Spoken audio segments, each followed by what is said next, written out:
So we made it through the week. The weekend's finally here. And yeah, I find myself back at work. How the hell did that happen? I'm such a dumbass.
Hey guys, welcome back. Yeah, I'm at work today. I've been here for about 13-14 years. This is J&L Frame, 66 Weldon Avenue in Saskatoon. And probably the one thing that I do a lot of here, or most commonly known for, is wheel alignment. So I thought today I'd share a bit of a video that explains what the whole process of a wheel alignment entails and the equipment that we use here as well. I noticed online there's a whole ton of alignment videos on there, but they kind of speak directly to the technician or somebody who's maybe learning the trade, and none of them really talk to you know, the consumer, the customer in this case. So I wanted to show you the equipment we used, the process, and today we're using my 09 Chevy Silverado.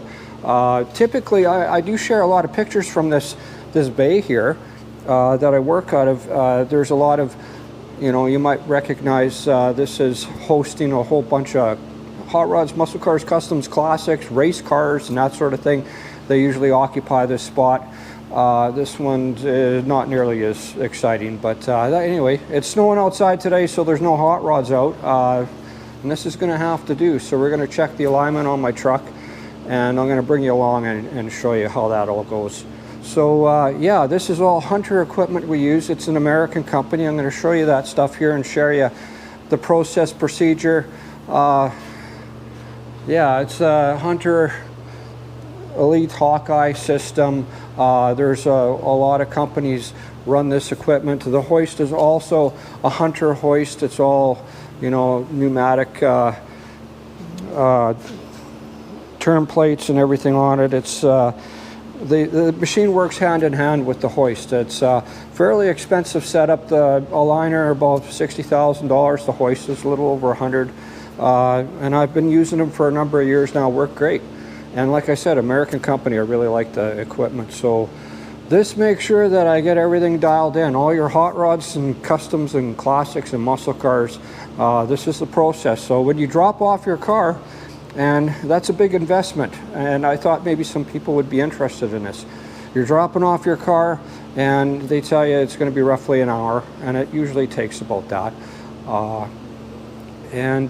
So what the tech does typically, or what he should do, is go for a quick test drive in the car. I typically like to go at least around the block with a vehicle, and then I put it up on the hoist here, and then the next thing we do is we check the front end. So there's 4 different types of front ends on vehicles, and this is considered a long arm, short arm system. I'll show you how we check that real quick here, and yeah, we'll keep going. So yeah, my 09 Chevy.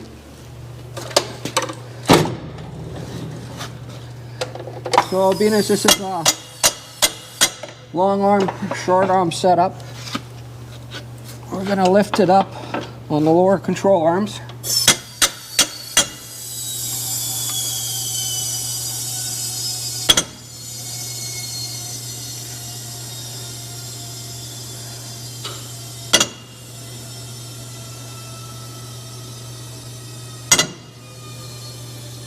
There, so different types of front ends do require different procedures for checking them out. So this is very simple. I've got the truck jacked up here. I'm going to grab some gloves and I'm going to show you how we check this. So we're just going to go up and down and side to side on the tire. We're looking for play in the system.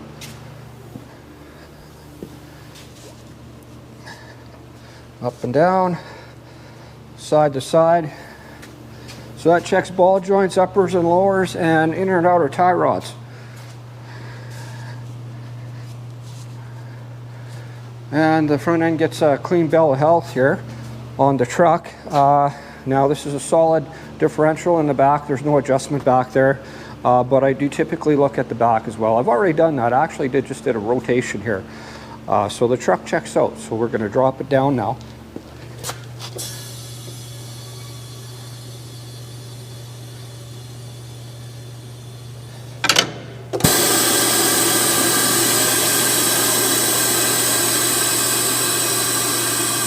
Gary the Gear needs a cameraman.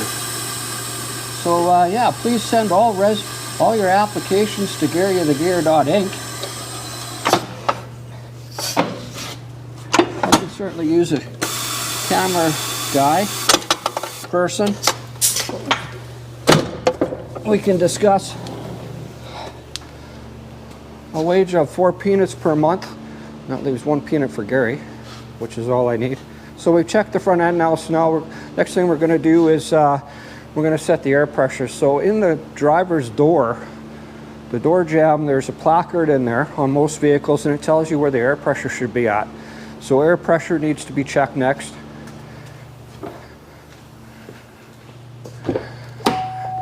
And this placard tells us it should be at 35 psi, so we're going to set our machine to 35 psi and air up all the tires. So this hoist actually does have air lines on it for that purpose.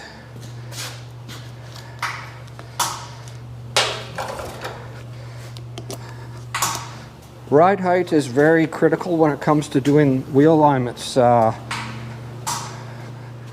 that's why we want all our tire pressures to be all nice and even. It also affects drivability. If we were to have a really low tire,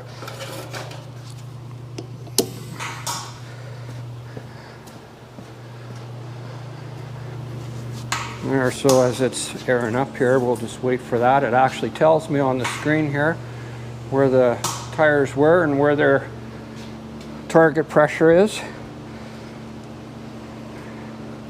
So yeah, typically I gotta, you know, the reason I want to test drive the car before I put it on the hoist, a lot of people will, you know, they'll have a list of complaints.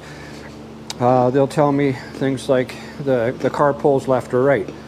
And it's funny because sometimes I'll go for a test drive and that car doesn't pull in any direction whatsoever, but the steering wheel will be off center. So they'll actually take that as a pull. They'll straighten out their wheel as they're going down the road, and then the car will be going right or left or whichever. Anyway, also, you know, I'm listening for clunks and rattles and things like that that might indicate, you know, loose components in the front end of the vehicle. So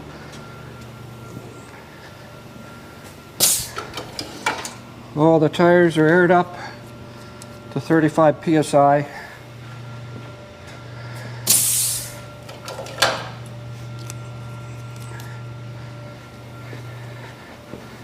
And in most cases, 9 times out of 10, if the vehicle pulls, it's usually a tire issue. Actually, it's either a damaged tire or extremely low tire that would give you a pull one way or the other.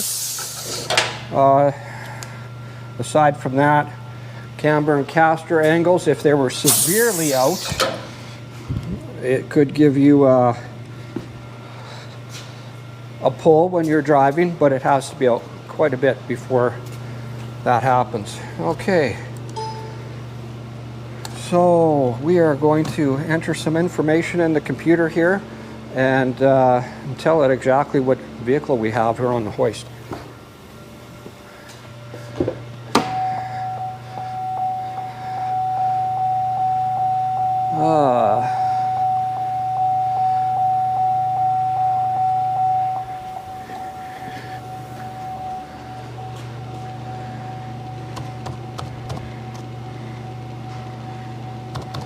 See if my truck is in history here. Oh, I've done 24788. I guess it isn't. I'm going to have to enter all this information. Just give me 1 second here. All right, we've entered all our information. I'm going to actually now install the heads onto the wheels of the vehicle. This is what the truck, or this is what the system actually sees. There's cameras that will actually flash onto these targets here, and it will give an indication. It does it so many times a second, and it will actually put a picture on the screen and tell you exactly where all the wheels are according to factory specs for the vehicle. So I'll put these on now.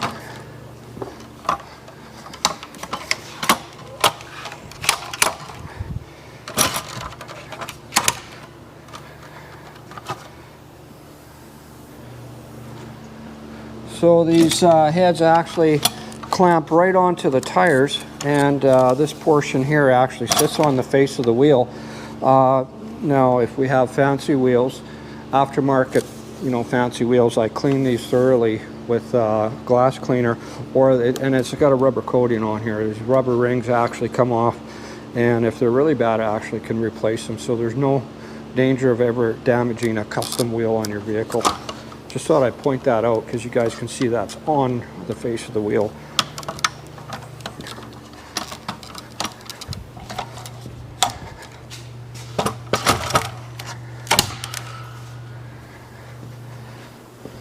Yeah, these hook on very fast. These basically will grab any type of wheel out there.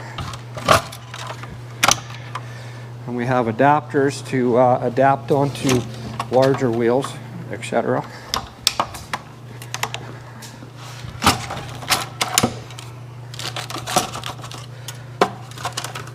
All right. So all our targets are now on our wheels, and we have to go through a procedure to actually let the machine measure where things are. We got to measure camber, caster, and toe. And it's a really quick procedure. The very first thing we need to do is what's called a rollout. So we roll the vehicle back and forth. I'll show that with you here, because that's the next step, and that measures camber.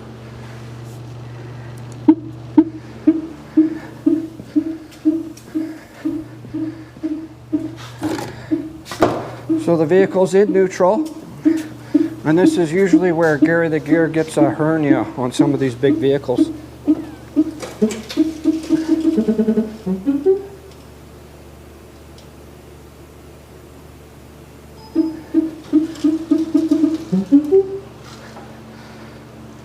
There we go.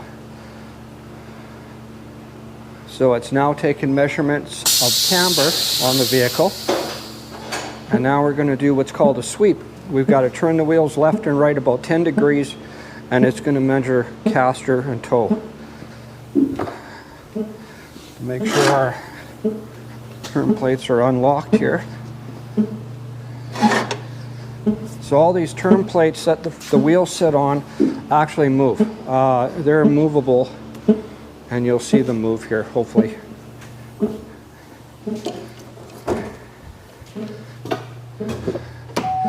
So I need to put a brake lock on the car, and I'm going to start it for that.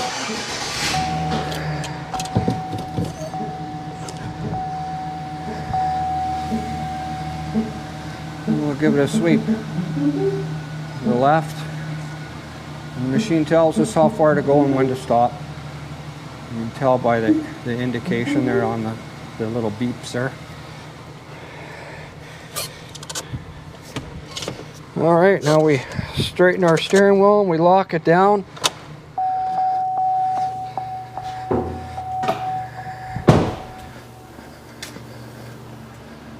And I'm going to bring it around here and show you exactly what is going on the screen here.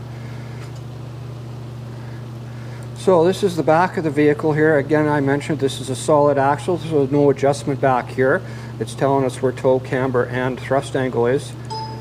And then in the front there, we've got a little bit of an issue with toe on the right front. Not too bad. I Caster's kind of squared off. I know the vehicle doesn't, caster is on here, so we're going to give it another final sweep. Check it one more time.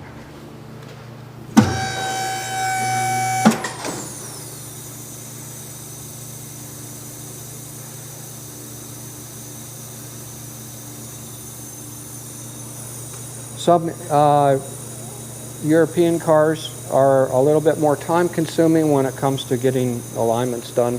A little more complicated as far as, you know, Volkswagens, Volvo, Mercedes, BMW, that sort of thing. A little bit more complicated. They may take a little bit longer. However, most of your American cars are pretty straightforward and quick. This one was pretty fast today. So we're going to sweep it one more time. And what I mean by that is we're going to turn the wheels left and right again, just to confirm that everything is exactly what it says here.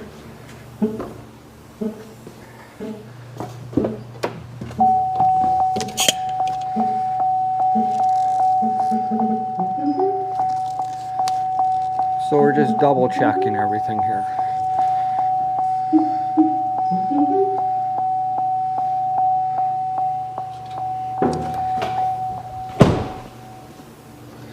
All right. I don't have the steering wheel lock on right now, but it looks good. Yeah, it looks good. I'll show you guys here again. It's basically confirms the print. Everything looks good.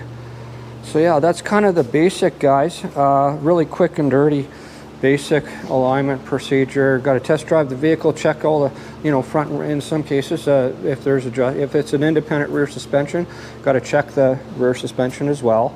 Make sure nothing is loose. If there's anything loose in the vehicle, you can't perform an alignment. It's just not going to work. You can get all the numbers in spec, but then as soon as you go down the road, as thing moves, you know, as those parts move, all the numbers are going to jump around. So it's not a legit. You got to fix stuff. You got to keep it all nice and tight. And short of that, yeah, it doesn't hurt to check after pothole season every single year. It's not expensive, and tires today are very expensive. I just put these on last season, and I did it all myself, and it was still, you know, $1,200 to do that. So that's the cheap way. I did it the cheap way. I did it myself, but tires are an expensive thing, an expensive investment. The whole vehicles today, it's an 09 Chevy half ton. It's got 130,000 K. I got to make it last, because I certainly can. Gary the Gear can't afford a new half ton based on what I'm getting from YouTube, but I am looking for a camera person, and like I say, we can negotiate a, you know, four peanuts a month type of a salary. But anyway, thanks for watching. I appreciate you guys. This is just a quick and dirty, no video out there, really talks to the consumer, the customer as much, and I just wanted to make something for you guys. There's a lot of people bring their vehicles here, and I wanted to show you this is what happens. It's actually something goes on when you leave it here for an hour. Thanks for watching, everybody. See you guys next time.